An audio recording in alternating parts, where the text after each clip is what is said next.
जय हिंद दोस्तों, मैं एसपी सर आप सभी मित्रों का सदाशिव कोचिंग क्लासेस के यूट्यूब चैनल पर हार्दिक स्वागत करता हूं। दोस्तों DElEd BTC fourth semester complete mathematics section के अंतर्गत दोस्तों आज पीवाईक्यू 2021 का सल्यूशन आप सभी मित्रों को प्रोवाइड कराऊंगा। अर्थात 2021 में पूछे गए सभी प्रश्नों का दोस्तों हल आज की क्लास में आपको देखने को मिलने वाला है। इसके पहले पीवाईक्यू 2023, पीवाईक्यू 2022 का जो सल्यूशन है मैंने आप सभी मित्रों को प्रोवाइड करा दिया। इसको देखने के लिए इसका लिंक मैं आपको डिस्क्रिप्शन बॉक्स में दे दूंगा। और दोस्तों मैंने प्लेलिस्ट भी बना रखी जिसका नाम है DElEd fourth semester maths PS PYQ and MP 2024। इस प्लेलिस्ट के अंतर्गत दोस्तों आप सभी मित्र प्रैक्टिस सेट पीवाईक्यू मतलब पीवीएस के क्वेश्चन पेपर, मॉडल पेपर, पवन सीरीज के वस्तुनिष्ठ प्रश्न और चैप्टर वाइज 2016 से 2023 तक पूछे गए प्रश्नों का जो सॉल्यूशन है आप देख पाएंगे।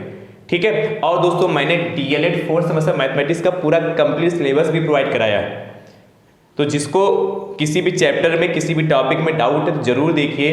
प्लेलिस्ट का नाम है डीएलएड फोर्थ सेमेस्टर मैथ्स 2024। ठीक, फटाक से इस पर क्लिक करिए और जरूर देखिएगा। ठीक है, चलिए दोस्तों सबसे पहले किस टाइप के प्रश्न आते हैं? वस्तुनिष्ठ प्रश्न, बहुविकल्पी प्रश्न, ऑब्जेक्टिव टाइप के क्वेश्चन। तो सबसे पहले पहला देखिएगा, कह रहा 2025 का वर्गमूल है, तो कैसे निकालेंगे 2025 का वर्गमूल। ठीक है, इस तरीके से पेयर बना लेंगे। किससे कटेगा ये? 4 से। 4 चक्कू 16, तो कितना यहाँ से ऐसे लेंगे 10 में से 6 गए 4, यहाँ बचा 1 में से 1 जाए 0, तो यहाँ 4 4 8 हो गया। यहाँ 25 नोट कर लेंगे, तो कितनी बार? 5 बार, तो 25 और 5 8 40 2 42। देखिए पूर्णतः कट गया, घटाने पर 0 बचेगा, तो यहाँ कितना 5 आ गए। यानी कि 2025 का जो वर्गमूल आया देखिए 45। ऑप्शन नंबर आपका सेकंड सही हो जाएगा। ठीक है, कर लेंगे। अति लघु में आएगा तब भी ऐसे ही करना होगा। अगला दोस्तों आपसे कह रहा है, अगला कह रहा है कि √2 + 1/√2 का होल ऑफ स्क्वायर का मान है। तो देखिए या a + b का होल ऑफ स्क्वायर होता है। a + b का होल ऑफ स्क्वायर क्या होता है? a square. तो a की जगह कितना? √2, तो a स्क्वायर + b स्क्वायर, तो b स्क्वायर यानी कि 1/√2, b स्क्वायर + 2ab, तो 2 × a कितना है? √2 और b कितना है? 1/√2 हो गया। सॉल्व कर लेते हैं, तो देखिएगा √2 का स्क्वायर तो 2 होता है, 1 का स्क्वायर 1, √2 का स्क्वायर 2 हो जाएगा, प्लस 2 बचेगा। क्यों? क्योंकि देखिए √2 से 1 बार में √2 1 कट जाएगा। तो यहाँ देखिए 2 + 2 4 हो गया और आधा ये तो कितना 4.5 हो जाएगा। 4 से 1/2। ऑप्शन नंबर आपका तीसरा सही हो जाएगा। ये नहीं समझ में आया तो आप एलसीएम ले लेना, 2 सॉल्व करना, तो यही आएगा 4 सही 1/2, 9/2 आएगा, उसको भाग करेंगे 4 से 1/2 हो जाएगा। अगला देखिएगा, अगला कह रहा है कि एक घटना का प्रतिकूल संयोगानुपात 2:3 है, तो उसके घटने की प्रायिकता होगी। तो प्रतिकूल संयोगानुपात दे रखा है, तो हम मान लेते हैं घटना का जो प्रतिकूल संयोगानुपात इसको n/m मान लेते हैं। ये 2/3 होगा, ये प्रतिकूल संयोगानुपात होगा। अच्छा, अब हम ये जो घटना है, घटना के घटित होने का अनुकूल संयोगानुपात निकालते हैं। तो प्रतिकूल संयोगानुपात जो और अनुकूल संयोगानुपात ये दोनों एक दूसरे के विपरीत है, उल्टा है, इसलिए इसका उल्टा कर देंगे, m/n निकालेंगे। यहाँ से कितना? m/n, ये होगा हमारा घटना के घटित होने का जो अनुकूल संयोगानुपात, तो इसका उल्टा हो जाएगा। देखिए यहाँ n/m था, 2/3 था, यहाँ m/n होगा तो 3/2 हो गया। आपसे पूछा था तो उसके घटने की प्रायिकता, जो प्रायिकता होती है, प्रायिकता क्या होती है? जो प्रायिकता होगी वह होती है m/m + n। इनको जोड़ देंगे तो m की वैल्यू यहाँ से कितनी है? 3 है, 3 और प्लस m कितना है? 3 और n कितना है आपका? 2, तो 3 + 2 यानी कि 3 और 3 + 2 5, यानी कि ऑप्शन नंबर आपका 3/5 ऑप्शन नंबर आपका चौथा सही हो जाएगा। ठीक है, अगला देखिएगा, बढ़िया प्रश्न ये भी है। अगला आपसे कह रहा है 13 14 10 12 11 12 13 10 12 का बहुलक है। तो बहुलक का मतलब जो आंकड़े दे रखे हैं उन आंकड़ों में जो सबसे अधिक बार रिपीट हुआ है, ठीक है, जिसकी बारंबारता सबसे अधिक बार है, वही हमारा क्या होगा? उसका बहुलक होगा। देखिए 13 जो है, 13 2 बार आया, 13 कितनी बार रिपीट हुआ है? 2 बार। उसके बाद 14 देखिए सिर्फ 1 बार आया, इसको हटा देते हैं। 10 कितनी बार आया? 2 बार आया। 10 भी 2 बार रिपीट हुआ है। ठीक है। 12 कितनी बार, 1 2 3 बार, 12 देखिए 3 बार रिपीट हुआ, उसके बाद 11 एक बार है, ठीक है। तो देखिए 12 सबसे ज्यादा बार रिपीट हो रहा है, कितना, 3 बार, इसीलिए इसका बहुलक कितना हो जाएगा, 12। ऑप्शन नंबर सेकंड सही हो जाएगा। अंतिम प्रश्न देखिएगा, sin 2a बराबर 2 sin a तब सत्य होता है जबकि बराबर, कई बार मैंने प्रैक्टिस सेट में इसको लिया है, sin 2a बराबर 2 sin a, आपको मैंने बताया sin 2a का जो फार्मूला होता है 2 sin a into cos a होता है, क्या, 2 sin a into cos a होता है, बराबर 2 sin a।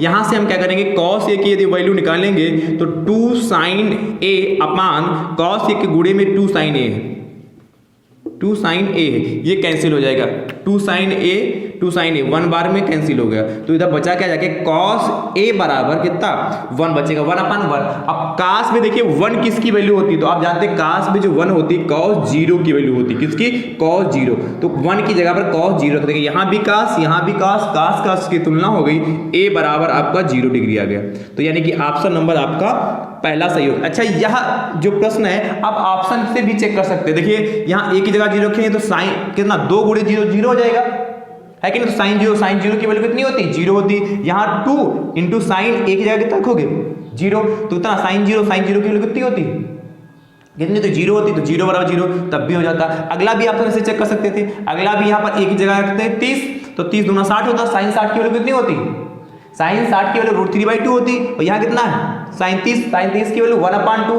तो 2 खाली 1 आता, तो ये कैसे बराबर होता, तो ये ऑप्शन कहते ही नहीं होता। इस तरीके से आप ऑप्शन से भी इसको चेक कर सकते हैं, ठीक है, नोट कर लीजिए। अब हम बात करेंगे इसके आगे अति लघु उत्तरीय प्रश्नों की, किसकी बात करेंगे, अति लघु उत्तरीय प्रश्नों की, फटाक से नोट करिए, ठीक है। तो हेडिंग डाल लीजिए अति लघु उत्तरीय प्रश्न, बहुत ही ध्यान से देखिएगा, तो बहुत ध्यान से दोस्तों देखिएगा, हेडिंग डालिए अति लघु उत्तरीय प्रश्न।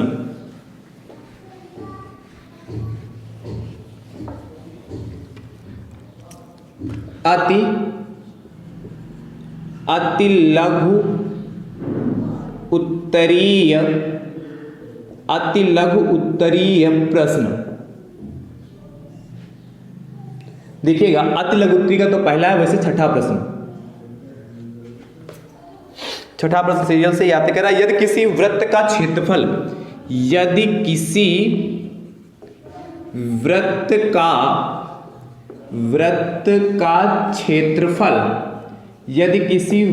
का जो क्षेत्रफल है, आपसे कह रहा है 154 वर्ग सेंटीमीटर है, आगे आपसे कहता है तो उसका व्यास ज्ञात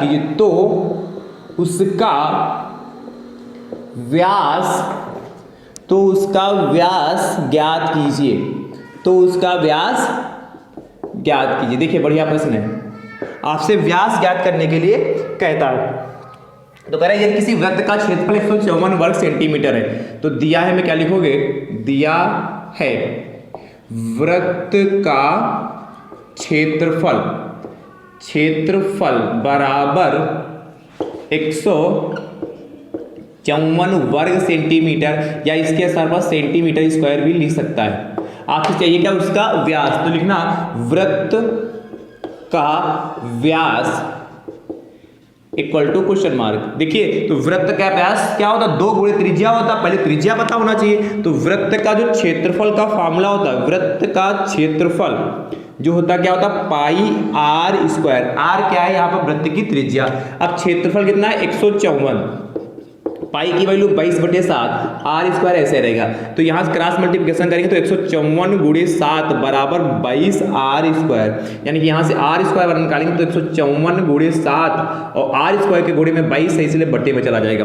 अब 22 सती 22 इक्कम 22 और 22 सती 154 होता है, क्योंकि देखिए मल्टीप्लाई कर लें, 7 दूनी 14, 7 दूनी 14 15, तो r स्क्वायर बराबर आपका कितना आएगा, देखिए 7 गुणे 7 49 आया, देखिए यानी कि r बराबर √49, प्लस माइनस में आएगा, परंतु रेडियस है डिस्टेंस इसलिए प्लस में ही आएगी, 7 सेंटीमीटर, कितना 7 सेंटीमीटर आया। देखिए और आपको पता है वृत्त का व्यास क्या होता है, वृत्त का व्यास 2 गुणे त्रिज्या,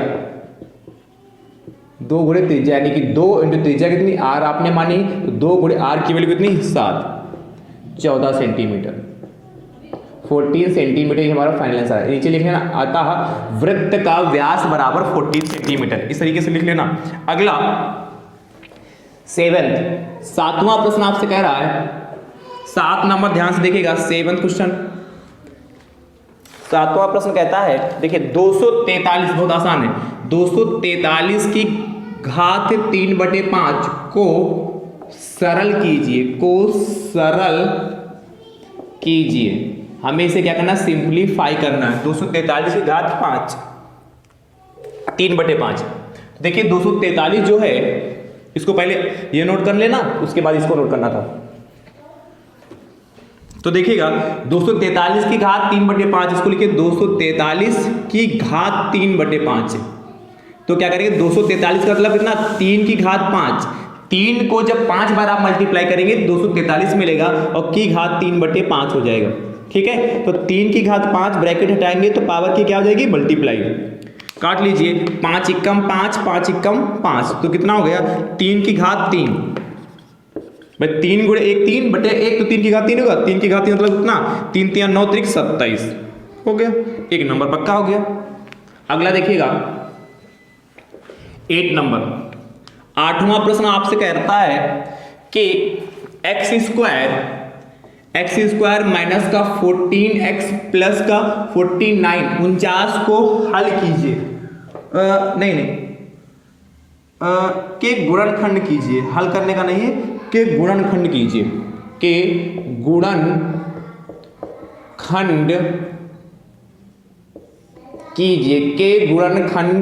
कीजिए। अब ध्यान समझिए, इसके गुणनखंड हम कैसे करेंगे, बहुत ही ध्यान से। क्या है, एक्स स्क्वायर माइनस का 14x प्लस का 49।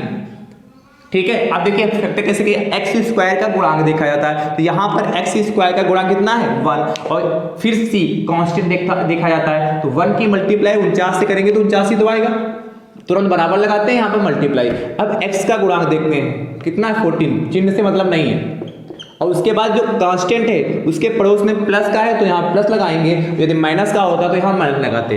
अब 49 के ऐसे गुणनखंड करने हैं, यदि हम गुणा करें तो 49 आएगा और ऐड करें तो हमारा कितना आ जाएगा, 14 आ जाएगा। तो 7 7 49, 7 + 7 14, बस हो गया, सिंपल सा है। एक्स स्क्वायर माइनस का 7 + 7 एक्स प्लस का 49, एक्स स्क्वायर माइनस का 7x हो जाएगा और माइनस प्लस माइनस का 7x प्लस 49, इन दोनों में कॉमन ले लें, तो जब कॉमन लेंगे x तो x - 7 बचेगा, इन दोनों में कॉमन क्या, -7 नजर आ रहा है, तो x और माइनस प्लस माइनस का 7। देखिए यह ब्रैकेट हमेशा सेम आना चाहिए, नहीं आया यानी कि आपने कुछ ना कुछ मिस्टेक किया। x - 7 कॉमन हो गया तो बचेगा क्या, x - 7, ये हमारा फाइनल आंसर आ गया। अतः लिख सकते हो उस तरीके से, अतः एक्स स्क्वायर माइनस का 14x प्लस का 49 के गुणनखंड बराबर कितने हैं। ठीक है, अगला देखिएगा ध्यान से, 9 नंबर प्रश्न आपसे कह रहा है, ये भी आसान प्रश्न है, 15.625 का घनमूल ज्ञात कीजिए, का घनमूल ज्ञात कीजिए। तो 15.625 का हमें घनमूल ज्ञात करना है, तो ध्यान से देखिए कैसे करेंगे। देखिए इसको करने का तरीका क्या है, 15.625 है, इसका घनमूल चाहिए, तो 15.625 का घनमूल, इसको ऐसे लिख सकते हैं हिंदी में, या संकेत में इसको ऐसे लिखते हैं, क्यूब रूट 15.625। एक तरीका क्या है, इसको क्या दशमलव हटाकर देखिए, एक तरीका क्या है, 15.625 है, 2 नंबर में आए तो इस तरीके से कर सकते हैं, दशमलव हटाकर यहाँ पर क्या लगा सकते हैं, 3 जीरो, तो कितना 15.625 15,625 बटे 1000। इसके क्या करेंगे, अलग से इस तरीके से 15,625 के अभाज्य गुणनखंड आप निकालें, और फिर क्या 1000 के आप अभाज्य गुणनखंड निकालें। ठीक है, उसके बाद जो आएंगे रख के भाग कर देंगे, निकाल लेंगे। मैंने जब चैप्टर पढ़ाया तो उसको निकलवाया, कहा भी है, परंतु एक ही नंबर में आए तो आप इसको इस तरीके से कर सकते हैं। देखिए अब 15.625 है, ठीक, यहां से आप क्या करें, दशमलव हटा दें, जब दशमलव हटाएंगे तो कितना आएगा, 1000 आएगा। जैसे कि ये बचा है तो कितना आ जाएगा, क्यूब रूट 15,625 बटे 1000। अब देखिए जब आप इसको निकालेंगे इस तरीके से अभाज्य गुणनखंड तो आपका ये बनेगा 25 का क्यूब। निकाल के चेक कर सकते हैं आप कितना, 25 का क्यूब। तो ये 25 का क्यूब हो जाएगा और नीचे ये बनेगा 10 का क्यूब। ठीक है, 25 का क्यूब कितना होता है, 25 का क्यूब और 10 का क्यूब, इसको एक साथ लिख सकते हैं 25/10 का होल क्यूब। अब देखिए तो क्यूब रूट 25/10 को भाग करेंगे तो 2.5 का क्यूब रूट आएगा। आप इसके नीचे करिए, मेरे पास जगह नहीं इसलिए मैं इसके आगे कर रहा हूं। तो 2.5 का होल क्यूब और इंटू कितना 1/3।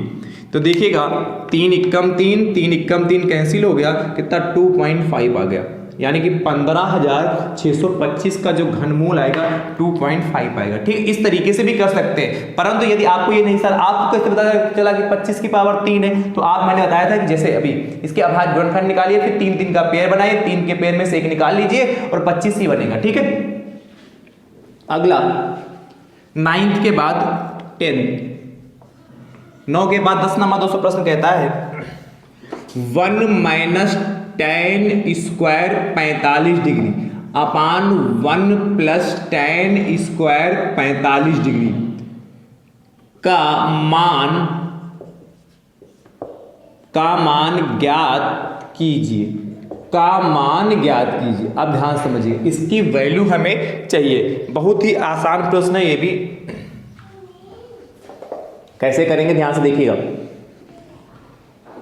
क्या 1 माइनस tan स्क्वायर 45 डिग्री अपान में 1 प्लस tan स्क्वायर 45 डिग्री।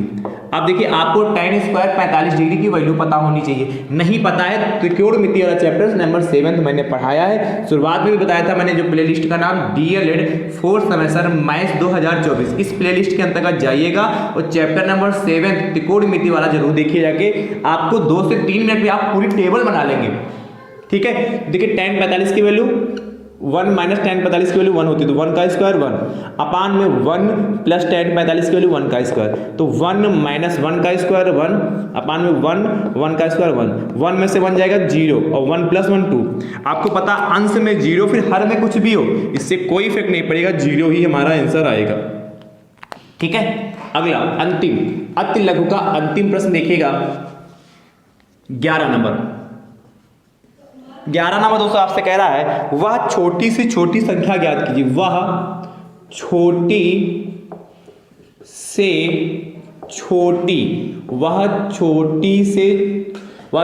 छोटी संख्या ज्ञात कीजिए। वह छोटी से छोटी संख्या ज्ञात कीजिए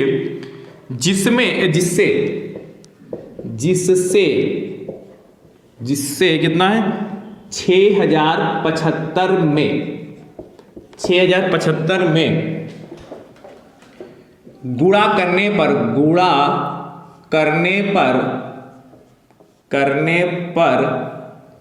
गुणनफल पूर्ण वर्ग हो। गुणनफल पूर्ण वर्ग हो। अब ध्यान समझिए कैसे करेंगे इसको, कैसे करेंगे। सबसे पहले हम क्या करेंगे, जो संख्या दे रखी इसके अभाज्य गुणनखंड निकालेंगे। क्या कह रहा है, वह छोटी से छोटी संख्या ज्ञात की जिसमें 6000 जो 75 है, कितना 6075 में गुणा करने पर गुणनफल पूर्ण वर्ग बन जाए। परफेक्ट स्क्वायर मतलब पूर्ण वर्ग बनाना है, तो सबसे पहले इसके अभाज्य गुणनखंड निकालिए। तो किससे कटेगा, 6 6 12 13 5 18 3 से कटेगा। 3 दूनी 6 0 हो गया और 3 दूनी 6 और 3 5 15 हो गया। ठीक है, अगला फिर 3 से कटेगा, 5 2 7 2 9 3 से कटेगा।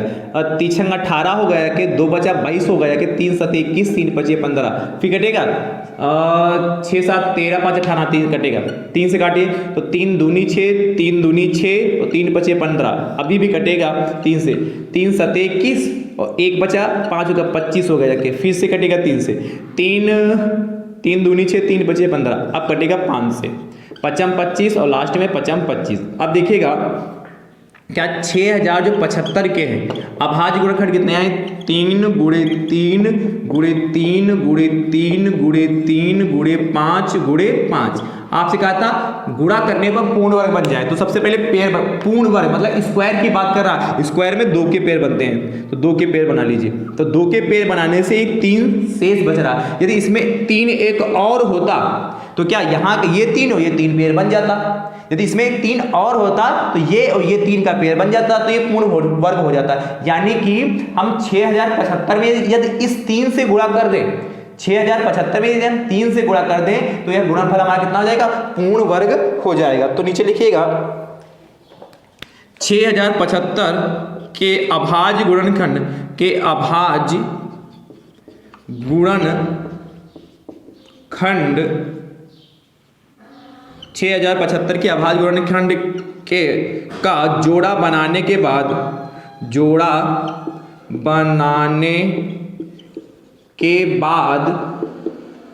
क्या 6075 के अभाज्य गुणनखंड का जोड़ा बनाने के बाद क्या 3 की कमी, भाई जोड़ा से क्या बच रहा, 3 शेष बच जाता है, तो 3 की कमी, 3 शेष बच जाता है।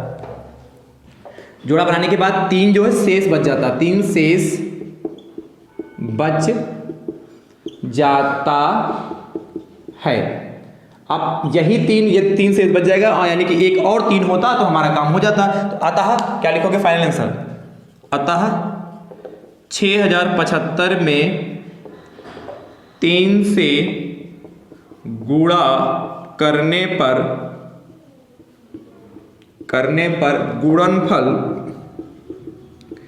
गुणनफल पूर्ण वर्ग बन जाएगा, हो जाएगा। बढ़िया से ब्रैकेट में बंद कर लेना, ठीक है। ये हो गया हमारा तरीके। जितने शेष बचेंगे, बाई चांस यहाँ 3 गुणे 5 बच जाता, तो क्या 3 गुणे 5 यानी कि 15, तो क्या लिखते 6075 में 15 से गुणा करने पर, अतः वह छोटी से छोटी संख्या कितनी होगी, 3, ठीक है। नोट कर लो फटाफट, जितना शेष बचेगा वही हमारी छोटी से छोटी संख्या हो जाएगी, ठीक है। अब हम बात करते हैं, देखिए ये हमारे अति लघु उत्तरीय प्रश्न हो गए। अब हम चर्चा करेंगे लघु उत्तरीय प्रश्नों की, जो आपके एग्जाम में कितने नंबर के पूछे जाते हैं, 2-2 नंबर के, ठीक है। तो लघु उत्तरीय का पहला प्रश्न, वैसे सीरियल से चल रहे हैं, सीरियल से ही आते हैं, तो 12 नंबर क्वेश्चन देखिएगा। 12 नंबर दोस्तों प्रश्न आपसे कहता है, 2 पासों को एक साथ फेंकने पर 2 पासों को एक साथ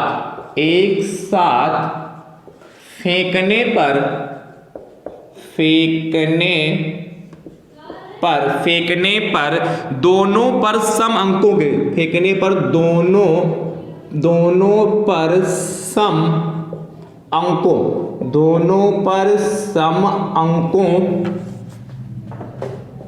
के ऊपर, दोनों पर सम अंकों के ऊपर आने की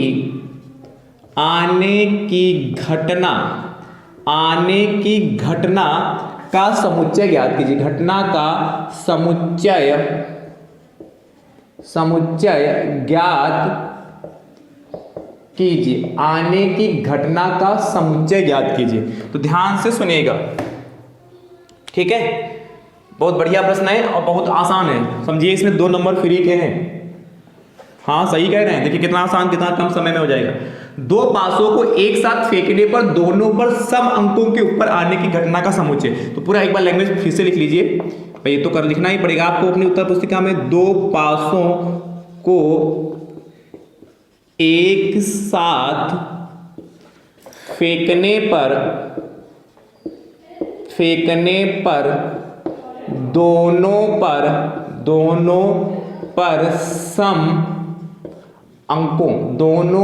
सम अंकों के ऊपर आने की घटना का समुच्चय, ऊपर आने की घटना का समुच्चय बराबर, देखिएगा क्या हो जाएगा।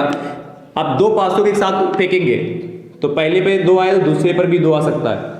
बस सम की बात कर रहा है, ठीक है। पहले पर यदि 2 आया दूसरे पर 4 आ सकता है, और यदि पहले पर 2 आया तो दूसरे पर 6 आ सकता है। यदि पहले पे 4 आया तो दूसरे पे 2 आ सकता है। यदि पहले पे 4 आया तो दूसरे पे कितना आ सकता है, 4, और यदि पहले पे 4 आया तो दूसरे पे 6 आ सकता है। अगला, यदि पहले पे 6 आए तो दूसरे पे 2 आ सकता है, यदि पहले पे 6 आए तो दूसरे पर 4 आ सकता है, यदि पहले पे 6 आए तो दूसरे पे 6 आ सकता है, इसके अलावा कोई नहीं होगा। ठीक है, तो दो ऊपर आने की घटना का समुच्चय क्या होगा, ये 1 2 3 4 5 6 7 8 9, टोटली 9 आएंगे। ठीक है, नोट कर लीजिए, कितना आसान है। अगला देखिएगा, इसको रब करें, बस हो गया। देखिए 2 नंबर इसलिए मैंने कहा था कम समय में 2 नंबर आपके पक्के हो गए। अगला 13 नंबर दोस्तों प्रश्न आपसे कह रहा है, इसको नोट कर लीजिए अब तक। अब 13 नंबर क्वेश्चन, 13 नंबर आपसे कहता है निम्नलिखित बारंबारता बंटन की माध्यिका ज्ञात कीजिए। निम्नलिखित बारंबारता बंटन, निम्नलिखित बारंबारता बंटन की माध्यिका ज्ञात कीजिए। माध्यिका ज्ञात कीजिए। देखिएगा एक टेबल बने मिलेगी, पद बारंबारता लिखा है, पद बारंबारता, इस तरीके से। पद आपके पास कितने हैं, 2 4 6, 2 4 6 8 10 12 और 14, इतने आपके पास पद हैं। उसके बाद इनकी बारंबारता फ्रीक्वेंसी कितनी, 3 2 2 4 3 1 2। ठीक है, अब देखिए इसकी हमें क्या चाहिए, माध्यिका चाहिए। देखिए सबसे आसान प्रश्न ये है, माध्यिका वाला भी कठिन नहीं है।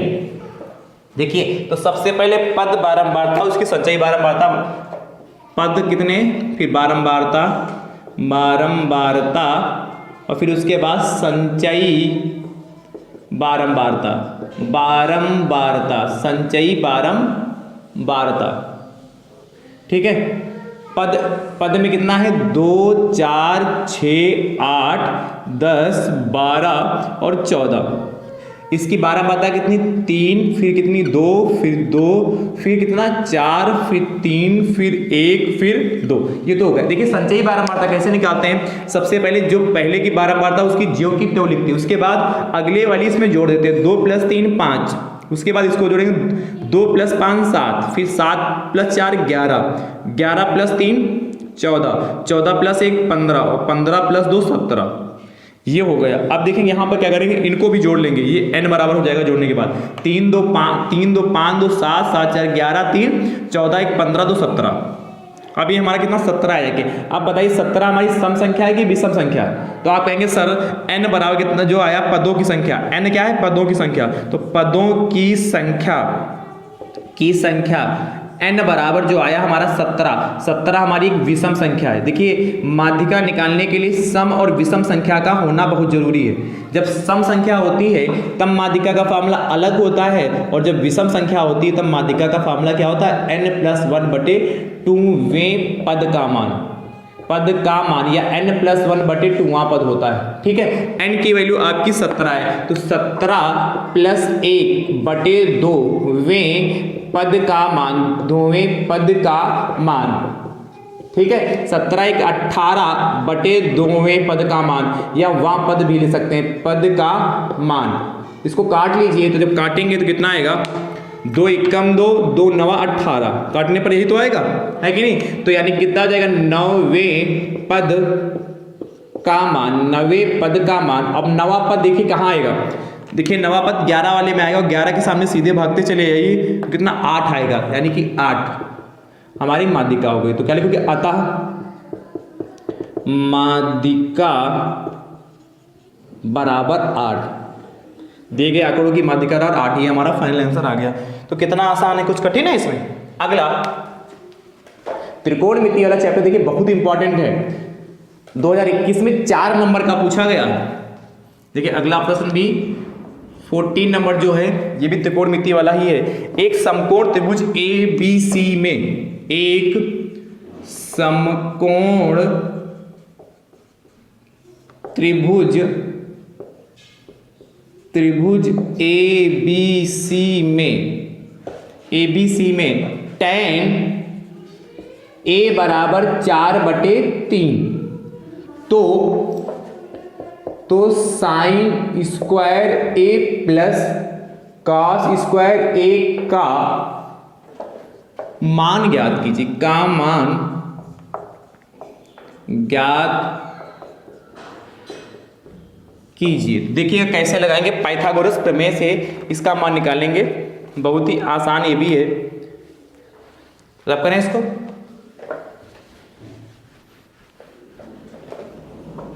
ध्यान से देखिएगा कैसे करेंगे इसको। आपसे कह रहा है एक समकोण त्रिभुज ABC में, तो सबसे पहले एक समकोण त्रिभुज बना लीजिए, ये बनाना पड़ेगा अपने आप। तो एक समकोण त्रिभुज बन गया जिसका नाम है A, थोड़ा छोटा बनाते हैं, कैलकुलेशन भी करना है भाई, जगह चाहिए कि नहीं। समकोण त्रिभुज बना लीजिए, ये A हो गया, ये हमारा B हो गया, ये हमारा C हो गया, ये 90 डिग्री हो गया।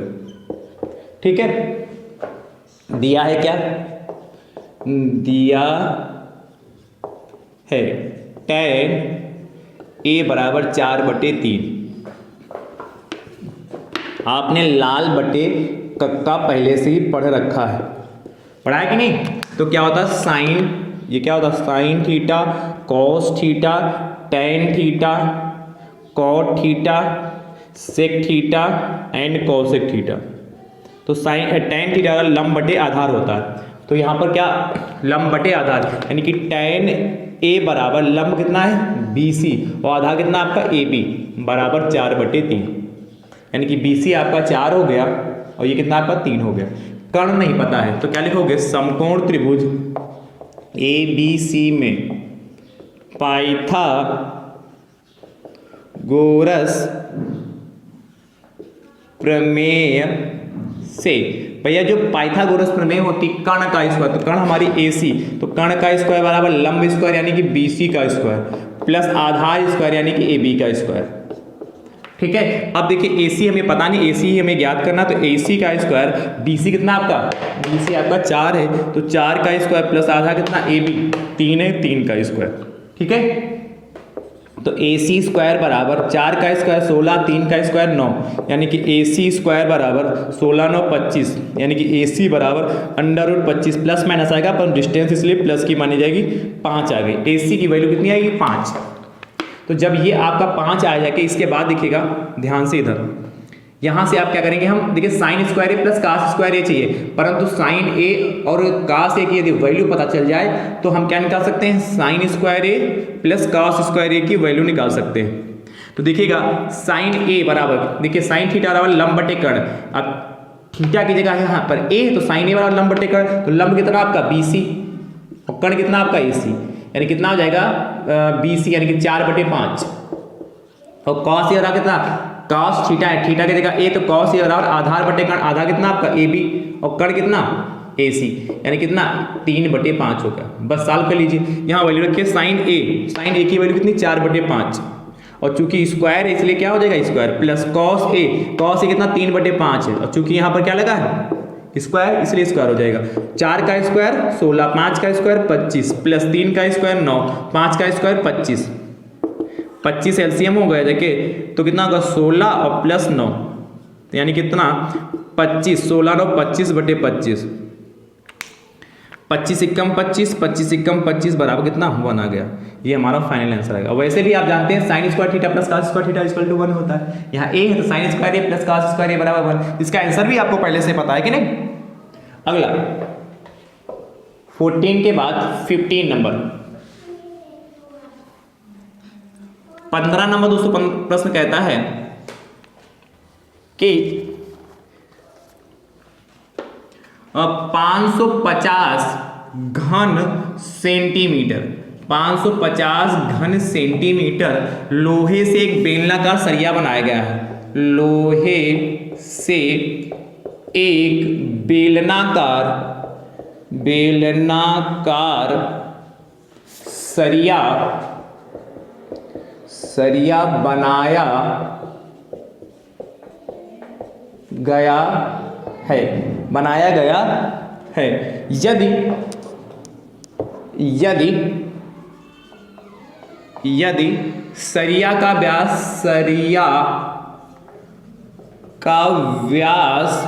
या सरिया का व्यास 1 सेंटीमीटर, इसको पता है 1 सेंटीमीटर हो तो सरिया की लंबाई ज्ञात कीजिए। 1 सेंटीमीटर हो तो सरिया की लंबाई ज्ञात कीजिए, यानी कि बेलन की ऊंचाई की बात कर रहा, लंबाई ज्ञात कीजिए। अब ध्यान से देखिएगा, तब करें, नोट कर लीजिए। और यदि हमारी कही हुई बात आप अच्छे से समझ पा रहे हैं तो दोस्तों वीडियो को दोस्तों अपने अपने हिसाब से जरूर शेयर करिए, लाइक भी करिए और कमेंट करके जरूर बताइएगा कि क्लास कैसी लग रही है।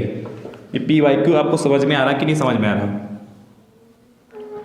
आपके पास कह रहा है 550 घन सेंटीमीटर लोहे से एक बेलनाकार सरिया बनाया गया है। तो 550 घन सेंटीमीटर लोहा है, तो लोहे का जो आयतन आपको दे रखा है 550 दे रखा है। कितना दे रखा है? लोहे का आयतन जो दे रखा 550।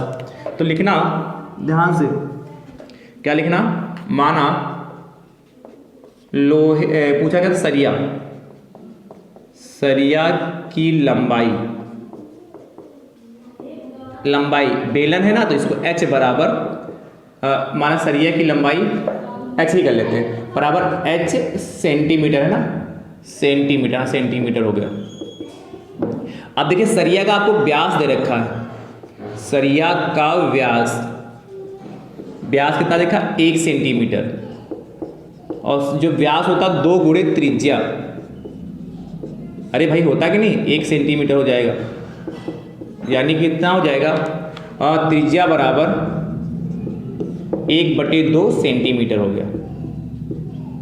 ठीक है, अब ध्यान समझिएगा, त्रिज्या को कैसे लिखते हैं? R से, तो R बराबर लिख लें 1/2 सेंटीमीटर। अब देखिएगा जो लोहे जो सरिया लिख लीजिए, सरिया, और सरिया कैसी? बेलनाकार। देखिए जब क्या लोहे के कह रहा है 550 घन सेंटीमीटर लोहे से एक बेलनाकार सरिया बनाएगी, तो जब भी एक आकृति से दूसरी आकृति बनाई जाती है तो उनके आयतन बराबर होते हैं। तो सरिया जो बेलनाकार है का आयतन जो होगा, आयतन वॉल्यूम, वह लोहे का आयतन जो होगा उसके बराबर होगा। दिया है मैं लिखना, लोहे का आयतन बराबर 550 घन सेंटीमीटर लिख लेना, ये भी दिया है। तो जो सरिया का आयतन, सरिया कैसे बेलनाकार, तो πr² H होता है। लोहे का आयतन आपको देखा 550, वैल्यू रखिए, पाई की वैल्यू 22/7, r की वैल्यू 1/2 का स्क्वायर, और h तो आपको ज्ञात करना है, 550 हो गया। अब देखिएगा यहां से 22/7, 1 का स्क्वायर 1, 2 का स्क्वायर कितना होगा 4, गुणे h बराबर कितना हो गया 550। यहाँ से देखिए इसकी मल्टीप्लाई 7 है, इसकी मल्टीप्लाई इधर करेंगे तो कितना 22H बराबर 550 गुणे 7 गुणे 4 हो गया। इसके बाद इधर देखिएगा तो H बराबर यहाँ से कितना हो जाएगा 550 गुणे 7 गुणे 4 बराबर 22। काट लीजिए, 2 दूना 4, 2 एकम 2, 2 एकम 2, 11 एकम 11, 11 पचे 55, 50 हो गया जाके। तो 50 दूना 100 गुणे 700, H बराबर 700 सेंटीमीटर। और यदि इसको हम मीटर में निकाल लें तो H बराबर 7 मीटर। आपको अभी सर ये कैसे भाई 700 को 100 से भाग करेंगे 7 मीटर ही तो आएगा। तो नीचे लिख लेना, अतः लिख दूं कि अतः सरिया की लंबाई कितनी मानी थी H सेंटीमीटर, H की वैल्यू कितनी 7 आएगी, 7 मीटर। ठीक है, ये हमारा फाइनल आंसर आ गया। बढ़िया ब्रैकेट में बंद कर लीजिए। अगला 16 नंबर रब करें इसको। 16 नंबर आपसे कह रहा है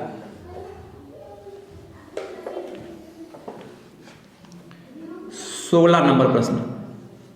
16 नंबर दोस्तों आपसे कह रहा है एक टोकरी में 1250 फूल हैं।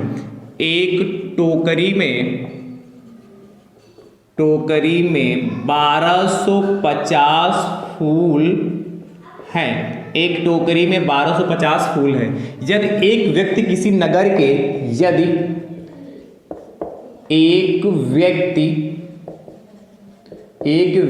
किसी नगर के किसी नगर के प्रत्येक मंदिर में, नगर के प्रत्येक मंदिर में उतने ही फूल चढ़ाता है, उतने ही फूल चढ़ाता है, उतने ही फूल चढ़ाता है जितने कि उस नगर में मंदिर हैं, जितने कि उस नगर में मंदिर हैं, जितने कि उस नगर में मंदिर हैं। यदि उसने कुल 8 टोकरी फूल चढ़ाए हों, यदि उसने कुल 8 टोकरी फूल चढ़ाए हों तो 8 टोकरी फूल चढ़ाए हों तो बताइए कि उस नगर में कुल कितने मंदिर, उस नगर में कुल कितने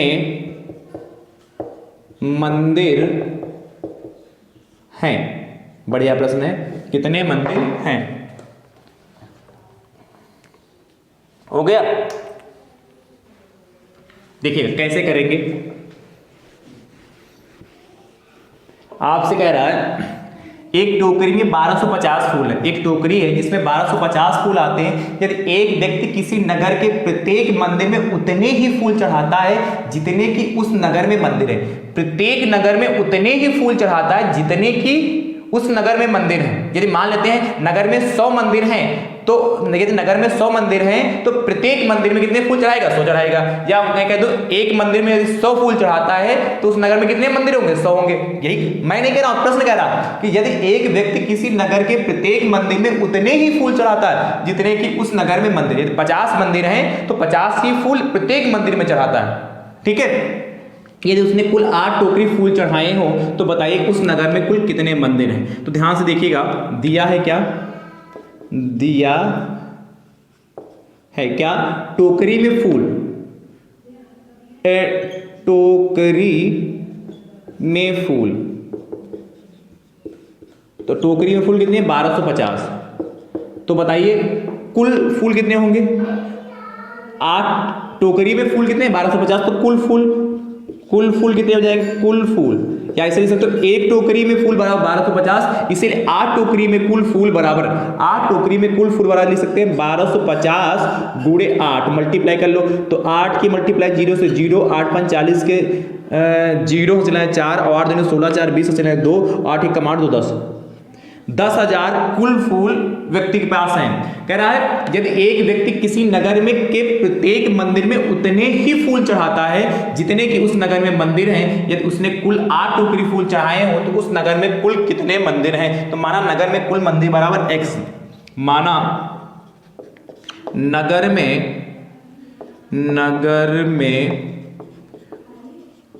कुल मंदिर बराबर x, प्रत्येक मंदिर में फूल कितने हो जाएंगे, तो प्रत्येक मंदिर में फूल, प्रत्येक मंदिर में फूल, चलिए ठीक है, तो मंदिर में फूल बराबर भी x हो जाएंगे, क्योंकि यही तो कह रहा किसी नगर के प्रत्येक मंदिर में उतने ही फूल चढ़ाता है जितने कि उस नगर में मंदिर है। तो नगर में कुल मंदिर x, तो फूल भी प्रत्येक मंदिर में x चढ़ाएगा।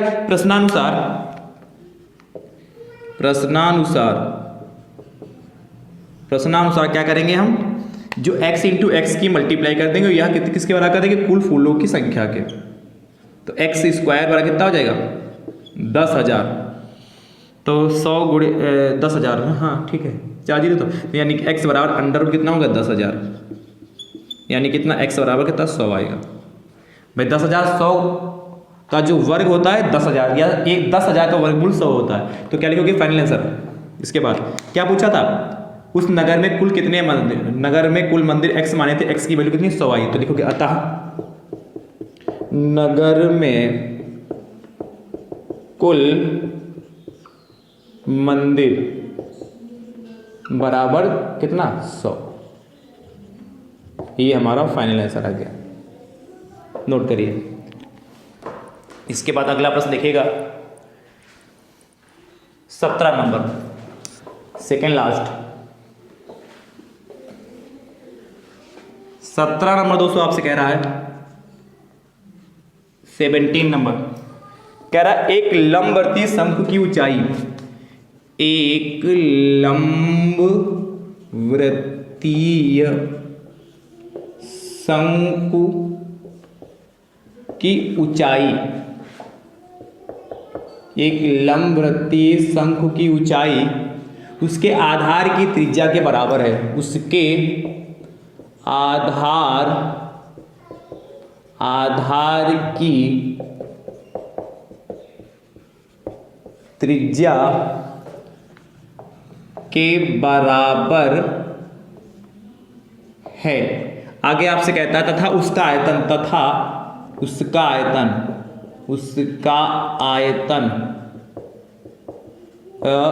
9 पाई घन सेंटीमीटर है, घन सेंटीमीटर है। तो शंकु की ऊंचाई ज्ञात कीजिए। तो शंकु की ऊंचाई ज्ञात कीजिए, ऊंचाई ज्ञात कीजिए। देखिए बहुत आसान प्रश्न है, बहुत अच्छा है, ठीक है।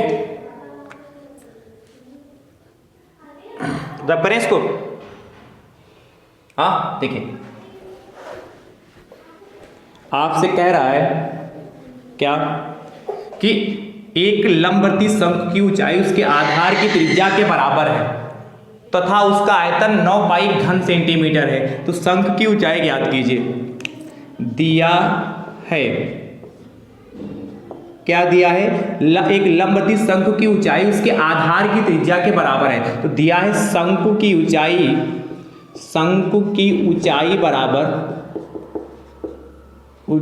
बराबर शंकु के आधार की त्रिज्या, शंकु के आधार की त्रिज्या, शंकु के आधार की त्रिज्या। अब शंकु की ऊंचाई h है और आधार की त्रिज्या कितनी r है, तो h बराबर कितना हो गया आपका r हो गया, ठीक है। यही तो कहा है एक लंबवर्ती शंकु की ऊंचाई उसके आधार की त्रिज्या के बराबर है।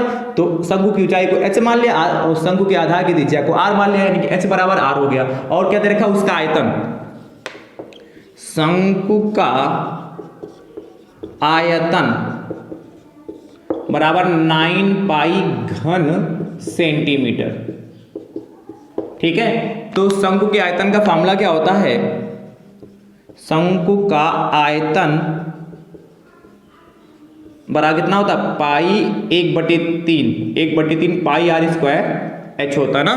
और शंकु का आयतन आपके पास कितना है? 9 पाई। तो 9 पाई इक्वल टू 1/3 पाई ही रख देते हैं। और आपको चाहिए क्या? शंकु की ऊंचाई चाहिए।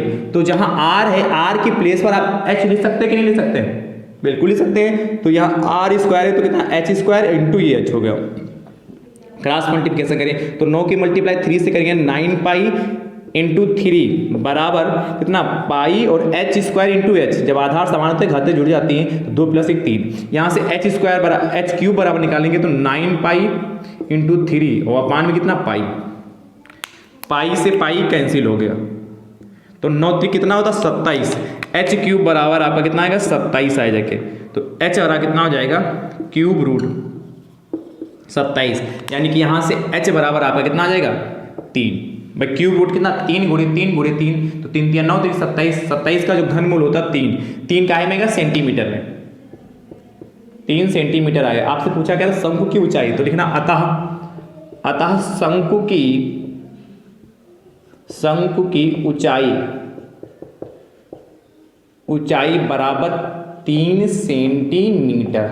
अतः शंकु की ऊंचाई बराबर 3 सेंटीमीटर। चलिए फटाफट नोट कर लीजिए। अंतिम प्रश्न 18 नंबर, 18 नंबर दोस्तों आपसे कह रहा है 18 नंबर प्रश्न, ध्यान से देखिएगा। कह रहा चित्र में O केंद्र तथा चित्र चित्र में O केंद्र तथा AOB वृत्त का व्यास, AOB वृत्त का व्यास है। वृत्त पर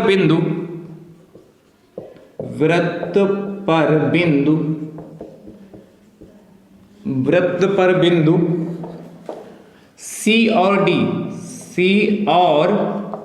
D इस प्रकार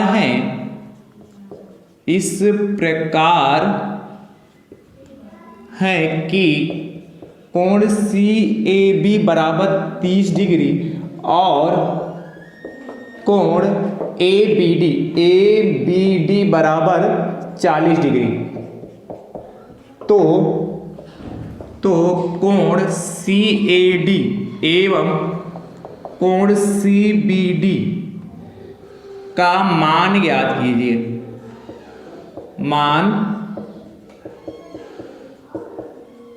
ज्ञात कीजिए। देखिए चित्र बना मिलेगा इसमें, बहुत ध्यान से देखिएगा।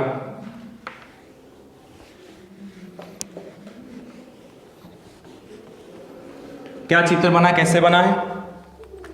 देखिए चित्र एक बना है, ये एक वृत्त बना है, ये A, ये इसका केंद्र O, ये आपका B है, ठीक है। इसको इससे मिला दिया, इसको इससे मिलाया गया,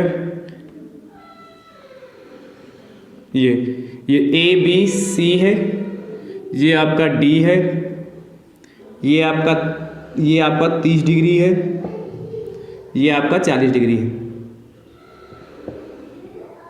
ये आपका 40 डिग्री। ध्यान समझिएगा कैसे करेंगे, ठीक है, बहुत ध्यान से देखिएगा। है ना, चित्र में O केंद्र तथा AOB वृत्त का व्यास है। AOB वृत्त का व्यास है। वृत्त पर बिंदु C और D इस प्रकार है कि CAB आपका 30 डिग्री है और ABD आपका 40 डिग्री हो, तो CAD अच्छा यह पूरा कोण चाहिए, और CBD यह पूरा कोण चाहिए, यानी कि यह पूरा कोण और यह पूरा कोण ज्ञात करना। तो यह पूरा कोण कब पता चले? जब ये पता चल जाए और ये पता चल जाए। तो लिखिएगा, दिया है क्या? कोण CAB बराबर 30 डिग्री तथा कोण ABD बराबर 40 डिग्री, ठीक है। हमें चाहिए क्या? कोण CAD equal to question mark and कोण CBD equal to question mark. ध्यान से देखिएगा, आप जानते हैं क्या, चूंकि समकोण ऐसे लिखिएगा, चूंकि अर्धवृत्त में बना कोण समकोण होता है, चूंकि अर्धवृत्त में बना कोण समकोण होता है।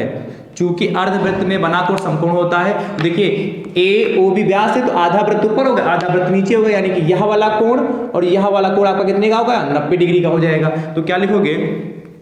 इसीलिए कोण क्या ACB बराबर 90 डिग्री और कोण ADB बराबर आपका 90 डिग्री हो गया। इसके बाद देखिएगा त्रिभुज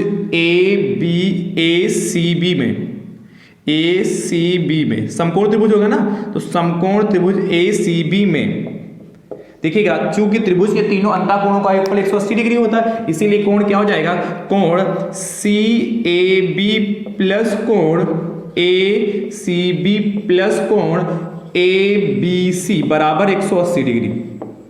CAB यह वाला कोण प्लस ACB यह वाला कोण प्लस ABC यह वाला कोण, तीनों कोणों को जोड़ेंगे 180 के बराबर होगा। अब CAB आपका 30 डिग्री है और प्लस ACB आपने 90 डिग्री निकाल लिया और प्लस ABC आपको निकालना है, यानी कितना? 120 हो जाएगा।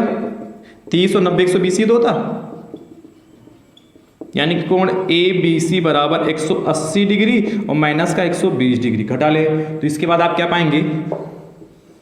कोण ABC बराबर आपका 60 डिग्री आएगा। यह 60 है, अगर 60 से 90 पूरा हो जाएगा। अब इसी प्रकार त्रिभुज कौन सा है, ADB में, समकोण त्रिभुज ADB में त्रिभुज के तीनों कोणों का फल कितना होता है, 180 डिग्री होता है। इसमें भी क्या हो जाएगा, कोण ABD प्लस कोण ADB प्लस कोण BAD बराबर 180 डिग्री। क्या, कोण ABD यह वाला कोण प्लस कोण ADB यह वाला कोण प्लस कोण BAD यह वाला कोण 180 के बराबर होगा कि नहीं। अब ABD आपके पास 40 डिग्री है प्लस कोण ADB आपके पास 90 डिग्री है और प्लस कोण BAD तो आपको चाहिए ही।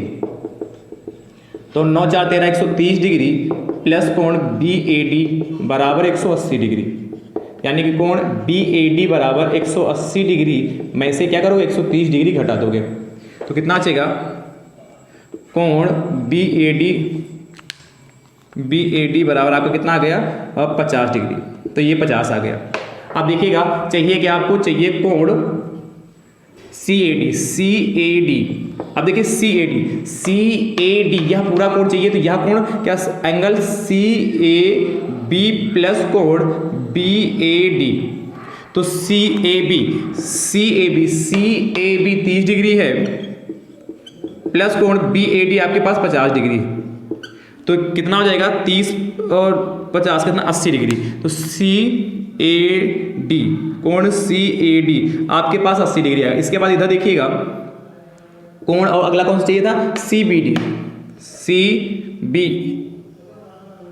CBD अब CBD चाहिए तो इसको क्या लिख सकते हैं, CABC कोण ABC प्लस कोण ABD। कोण ABC आपने निकाला कितना, 60 डिग्री, तो यहाँ पे कितना हो जाएगा, कोण CBD इक्वल टू 60 डिग्री और प्लस कोण ABD आपके पास 40 डिग्री है, 40 डिग्री, यानी कितना हो जाएगा, कोण CBD का कितना 40 और 60 100 डिग्री आ गया। तो नीचे लिखना अतः कहाँ लिखोगे, जगह नहीं, मैं यहाँ लिख दे रहा हूँ इतने में, फाइनल आंसर यहाँ लिख रहा हूँ फाइनल। अतः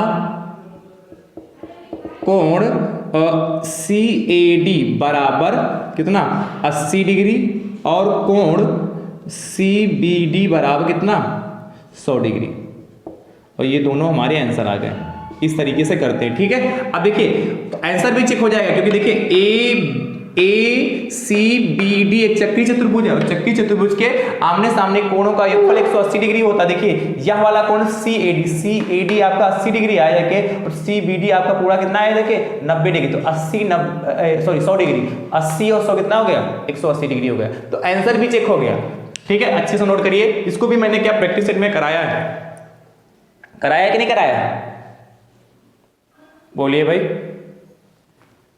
तो दोस्तों आज का जो आपका PYQ 2021 है, प्रीवियस ईयर का क्वेश्चन पेपर 2021 का जो मैंने सोल्यूशन प्रोवाइड कराया, आप सभी मित्रों को कैसा लगा, कहने का मतलब क्या है, समझ में आया कि नहीं समझ में आया, कहीं कोई डाउट तो नहीं रह गया।